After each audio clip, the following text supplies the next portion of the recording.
हाँ जी प्यारे बच्चों नमस्कार। अज आप गल करांगे तीजी जमात पाठ नंबर 17 पंजाबी पुस्तक का भेत वाली गल। इस पाठ नूं पढ़ांगे अते इस पाठ के प्रश्न उत्तर भी करांगे। तुसीं पूरी वीडियो जरूर देखनी है अते प्रश्न उत्तर नोट करने ने। इस तो पहलां वाले पाठां के प्रश्न उत्तर जेकर नहीं कीते तो सारियां वीडियो पा दित्तियां गईयां ने, तुसीं प्ले लिस्ट दे विच जाके सारे पाठां के प्रश्न उत्तर देख सकते हो। हुण आपां इस पाठ नूं पढ़ना शुरू करते हैं। बड़ी पुरानी गल है, एक शहर विच एक व्यापारी रहिंदा सी। उस दा कारोबार दूर दूर तक फैलिया होया सी। ओह एक थां तो समान खरीददा अते दूजी थां ते बेच दिंदा। इस तरह उसने बहुत पैसा ते नाम कमाया।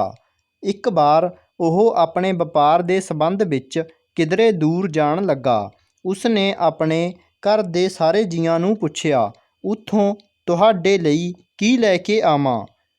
सब ने अपनी अपनी पसंद दीआं चीज़ां दस दित्तियां। उसने एक तोता भी पालिया होया सी। तोता बहुत सोहना सी, उसकी आवाज़ बहुत मनमोहनी सी। उसने तोते नूं पुछया, मियाँ मिठू तेरे लिए की लैके आवां? तोते ने कहा, मैं कुछ मंगवाउणा तां नहीं,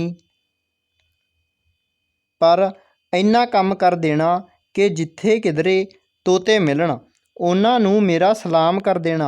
उन्हां नूं कहना कि तुसी आज़ाद हो ते बागां विच उड़दे फिरदे हो ते मैं पिंजरे विच कैद हाँ। व्यापारी तुर पिया। ਉਹ ਜਿੱਥੇ ਜਿੱਥੇ भी ਜਾਂਦਾ ਉੱਥੋਂ ਦੇ ਤੋਤਿਆਂ ਨੂੰ ਆਪਣੇ ਤੋਤੇ ਦਾ ਸੁਨੇਹਾ ਦਿੰਦਾ। ਫਿਰ ਸਫ਼ਰ ਕਰਦੇ ਕਰਦੇ ਵਪਾਰੀ ਤੋਤੇ ਦੀ ਗੱਲ ਭੁੱਲ ਗਿਆ। ਇੱਕ ਦਿਨ ਉਸ ਨੇ ਦਰੱਖਤ ਤੇ ਬਹੁਤ ਸਾਰੇ ਤੋਤੇ ਬੈਠੇ ਦੇਖੇ। ਉਹ ਆਪਣੀ ਆਪਣੀ ਬੋਲੀ ਬੋਲ ਰਹੇ ਸਨ। ਵਪਾਰੀ ਨੂੰ ਆਪਣੇ ਮੀਆਂ ਮਿੱਠੂ ਦੀ ਗੱਲ ਯਾਦ ਆ ਗਈ। ਉਸਨੇ ਦਰੱਖਤ ਕੋਲ ਜਾ ਕੇ ਕਿਹਾ, ਐ ਆਜ਼ਾਦ ਤੋਤਿਓ, दूर एक शहर विच एक तोता पिंजरे विच बंद है। उसने तुहानू सलाम कहा है। यह सुनदियां ही सारे तोते चुप कर गए। व्यापारी ने फिर कहा, उस तोते ने यह सुनेहा दिता है कि तुसी तां आज़ाद हो ते बागां विच उड़दे फिरदे हो, मैं पिंजरे विच कैद हाँ। यह सुनदियां ही सारे तोते फिर चुप हो गए, पर एक बुढ़ा तोता तड़फ के थल्ले डिग्गिया ते मर गया। व्यापारी नूं यह देख के बहुत दुख होया, पर हुण ओह की कर सकदा सी। जो होना सी हो गया। व्यापारी अगे तुर पिया। व्यापारी अपना काम खत्म होण पिछों घर मुड़ गया। उसने अपने परिवार दे सारे जीआं नूं उन्हां दे मंगवाए तोहफे दिते। तोते ने पुछया, मेरे तोते भरावां ने मेरे लिए की तोहफा भेजिया है? व्यापारी ने कहा, तेरी गल तेरे तोते भरावां नूं आख के मैं पछता रहा हाँ। एक दरख्त उत्ते बहुत सारे तोते बैठे सन। मैं उन्हां नूं तेरा सलाम ते तेरा सुनेहा दिता, पर उन्हां विचों एक बुढ़ा तोता तड़फ के जमीन ते डिग्गिया ते मर गया। व्यापारी ने हाले गल पूरी ही कीती सी कि मियाँ के मिठू तोता तड़फ के हेठां डिग्गिया ते जापिया जिवें मर गया होवे। व्यापारी नूं बहुत अफसोस होया। ओह अपने आप नूं बुरा भला कहण लगा, जे मैं यह गल इसनूं ना दसदा तां की बिगड़ जांदा।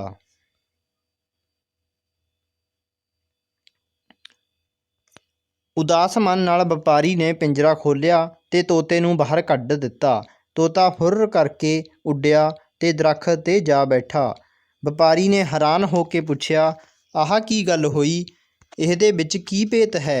तोते ने कहा, यह तोहफा भेत दी गल उस बुढ़े तोते ने मैनू कैद विचों आज़ाद होण लई भेजिया सी। पिंजरे दी गुलामी नालों आज़ाद हवा चंगी हुंदी है। तो बच्चों हुण आपां इस पाठ का पाठ अभ्यास करते हाँ। शब्द अर्थ। कारोबार व्यापार कामकार, आज़ाद खुल, अफसोस दुख, तड़फ के दुखी हो के, भेत दी गल गुज्जी गल, मनमोहनी मन नूं चंगी लगण वाली, सफ़र यात्रा, बिगड़ खराब, गुलामी ਕਿਸੇ ਦੇ ਅਧੀਨ ਹੋਣਾ।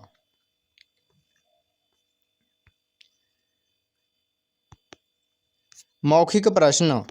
ਵਪਾਰੀ ਨੇ ਤੋਤੇ ਦਾ ਕੀ ਨਾਂ ਰੱਖਿਆ ਹੋਇਆ ਸੀ?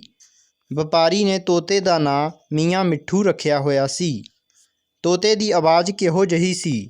ਤੋਤੇ ਦੀ ਆਵਾਜ਼ ਕਿਹੋ ਜਿਹੀ ਸੀ ਬੱਚਿਓ? ਤੋਤੇ ਦੀ ਆਵਾਜ਼ ਬੜੀ ਮਨਮੋਹਣੀ ਸੀ। ਤੋਤੇ ਨੇ ਆਪਣੇ ਸਾਥੀ ਨੂੰ ਕੀ ਕਹਿਣ ਲਈ ਕਿਹਾ? ਤੋਤੇ ਨੇ ਆਪਣੇ ਸਾਥੀ ਨੂੰ ਸਲਾਮ ਕਹਿਣ ਲਈ ਕਿਹਾ। ਨੰਬਰ 3 ਹੈਗਾ ਠੀਕ ਉੱਤਰ ਅੱਗੇ ਸਹੀ ਦਾ ਨਿਸ਼ਾਨ ਲਾਓ। ਨੰਬਰ 1 ਵਪਾਰੀ ਦਾ ਦੂਰ ਦੂਰ ਤੱਕ ਕੀ ਫੈਲਿਆ ਹੋਇਆ ਸੀ? ਤਾਂ ਬੱਚਿਓ ਵਪਾਰੀ ਦਾ ਦੂਰ ਦੂਰ ਤੱਕ ਕੀ ਫੈਲਿਆ ਹੋਇਆ ਸੀ? ਕਾਰੋਬਾਰ। ਤੋਤਾ ਕਿੱਥੇ ਕੈਦ ਸੀ? ਤੋਤਾ ਕਿੱਥੇ ਕੈਦ ਸੀ ਬੱਚਿਓ? ਤੋਤਾ ਪਿੰਜਰੇ ਵਿੱਚ ਕੈਦ ਸੀ, ਪਿੰਜਰੇ ਵਿੱਚ। ਬੁੱਢੇ ਤੋਤੇ ਨੇ ਤੋਹਫਾ ਕਿਸ ਨੂੰ ਭੇਜਿਆ ਸੀ? ਤੋਹਫਾ ਕਿਸ ਨੂੰ ਭੇਜਿਆ ਸੀ ਬੱਚਿਓ? ਮੀਆਂ ਮਿੱਠੂ ਨੂੰ। ਹੇਠ ਲਿਖੇ ਪ੍ਰਸ਼ਨਾਂ ਦੇ ਉੱਤਰ ਲਿਖੋ। ਊੜਾ ਵਪਾਰੀ ਨੇ ਕੀ ਪਾਲਿਆ ਹੋਇਆ ਸੀ? ਵਪਾਰੀ ਨੇ ਬੱਚਿਓ ਕੀ ਪਾਲਿਆ ਹੋਇਆ ਸੀ? ਵਪਾਰੀ ਨੇ ਇੱਕ ਤੋਤਾ ਪਾਲਿਆ ਹੋਇਆ ਸੀ, ਤੋਤਾ। ਆੜਾ ਮੀਆਂ ਮਿੱਠੂ ਨੇ ਵਪਾਰੀ ਨੂੰ ਕੀ ਕੰਮ ਦੱਸਿਆ? ਮੀਆਂ ਮਿੱਠੂ ਨੇ ਵਪਾਰੀ ਨੂੰ ਕਿਹਾ ਕਿ ਉਸ ਨੂੰ ਜਿੱਥੇ ਕਿਤੇ ਵੀ ਤੋਤੇ ਮਿਲਣ ਉਹ ਉਹਨਾਂ ਨੂੰ ਸਲਾਮ ਕਹਿ ਦੇਵੇ। ਨਾਲ ਹੀ ਕਹੇ ਕਿ ਉਹ ਤਾਂ ਆਜ਼ਾਦ ਹਨ, ਨਾਲ ਹੀ ਕਹੇ ਕਿ ਉਹ ਤਾਂ ਆਜ਼ਾਦ ਹਨ ਅਤੇ ਬਾਗਾਂ ਵਿੱਚ ਉੱਡਦੇ ਫਿਰਦੇ ਹਨ, ਪਰ ਉਹ ਮੀਆਂ ਮਿੱਠੂ ਪਿੰਜਰੇ ਵਿੱਚ ਕੈਦ ਹੈ। ਬੁੱਢਾ ਤੋਤਾ ਤੜਫ ਕੇ ਕਿੱਥੇ ਡਿੱਗਿਆ? ਬੁੱਢਾ ਤੋਤਾ ਤੜਫ ਕੇ ਜ਼ਮੀਨ 'ਤੇ ਡਿੱਗਿਆ। ਸੱਸਾ ਪਿੰਜਰੇ ਵਿੱਚ ਬੈਠਾ ਤੋਤਾ ਉੱਡ ਕੇ ਕਿੱਥੇ ਬੈਠ ਗਿਆ? ਪਿੰਜਰੇ ਵਿੱਚ ਬੈਠਾ ਤੋਤਾ ਉੱਡ ਕੇ ਦਰੱਖਤ ਉੱਤੇ ਬੈਠ ਗਿਆ। ਹਾਹਾ ਪਿੰਜਰੇ ਦੀ ਗੁਲਾਮੀ ਨਾਲੋਂ ਕਿਹੜੀ ਹਵਾ ਚੰਗੀ ਹੁੰਦੀ ਹੈ? ਪਿੰਜਰੇ ਦੀ ਗੁਲਾਮੀ ਨਾਲੋਂ ਆਜ਼ਾਦੀ ਦੀ ਹਵਾ ਚੰਗੀ ਹੁੰਦੀ ਹੈ। ਸਮਝੋ ਤੇ ਲਿਖੋ। ਖਰੀਦਣਾ, ਵੇਚਣਾ, ਆਉਣਾ ਜਾਣਾ, ਪੁੱਛਣਾ, ਦੱਸਣਾ, ਉੱਠਣਾ, ਬੈਠਣਾ। ਦੱਸੇ ਅਨੁਸਾਰ ਸ਼ਬਦਾਂ ਨੂੰ ਮਿਲਾਓ। ਅਫਸੋਸ, ਦੁੱਖ, ਸਬਰ, ਸਫ਼ਰ, ਯਾਤਰਾ, ਪੈਸਾ, ਧਨ, ਆਜ਼ਾਦ, ਸੁਤੰਤਰ।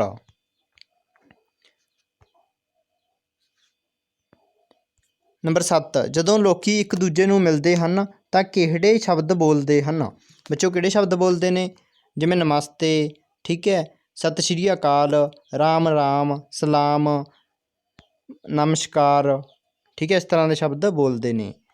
ਬੋਲ ਲਿਖਤ ਅਧਿਆਪਕ ਪਾਠ ਵਿੱਚੋਂ ਸ਼ਬਦ ਬੋਲੇ ਅਤੇ ਬੱਚਿਆਂ ਨੂੰ ਲਿਖਣ ਲਈ ਕਹੇ। ਬੱਚਿਓ ਤੁਸੀਂ ਅਧਿਆਪਕ ਨੂੰ ਕਹਿਣਾ ਹੈ ਜਾਂ ਤੁਸੀਂ ਖੁਦ ਵੀ ਇਸ ਪਾਠ ਦੇ ਵਿੱਚੋਂ ਕੁਝ ਸ਼ਬਦ ਲਿਖਣੇ ਨੇ, ਠੀਕ ਹੈ, ਇੱਥੇ ਲਿਖ ਸਕਦੇ ਹੋ। ਜਿਵੇਂ ਤੋਤਾ, ਠੀਕ ਹੈ, ਇਸ ਤਰ੍ਹਾਂ ਇੱਥੇ ਲਿਖ ਦੇਣੇ ਨੇ ਤੋਤਾ, ਠੀਕ ਹੈ। ਇੱਥੇ ਲਿਖ ਸਕਦੇ ਹੋ ਪਿੰਜਰਾ, ਪੈਂਸਿਆਰੀ ਜੱਜਾ ਰਾਰੇ ਕਰਨਾ, ਇਸ ਤਰ੍ਹਾਂ ਦੇ ਸ਼ਬਦ ਤੁਸੀਂ ਇੱਥੇ ਲਿਖ ਸਕਦੇ ਹੋ। ਅਗਲਾ ਪਾਠ ਜਲਦ ਲੈ ਕੇ ਹਾਜ਼ਰ ਹੋਵਾਂਗੇ। ਅਗਲਾ ਪਾਠ ਸਾਡੇ ਕੋਲ ਹੈਗਾ ਪਾਠ ਨੰਬਰ 18 ਬਸੰਤ। ਇਹ ਪਾਠ ਜਲਦ ਲੈ ਕੇ ਹਾਜ਼ਰ ਹੋਵਾਂਗੇ। ਇਸ ਪਾਠ ਦੇ ਪ੍ਰਸ਼ਨ ਉੱਤਰ ਅਤੇ ਕਹਾਣੀ ਪੂਰੀ ਹੋ ਚੁੱਕੀ ਹੈ। ਧੰਨਵਾਦ।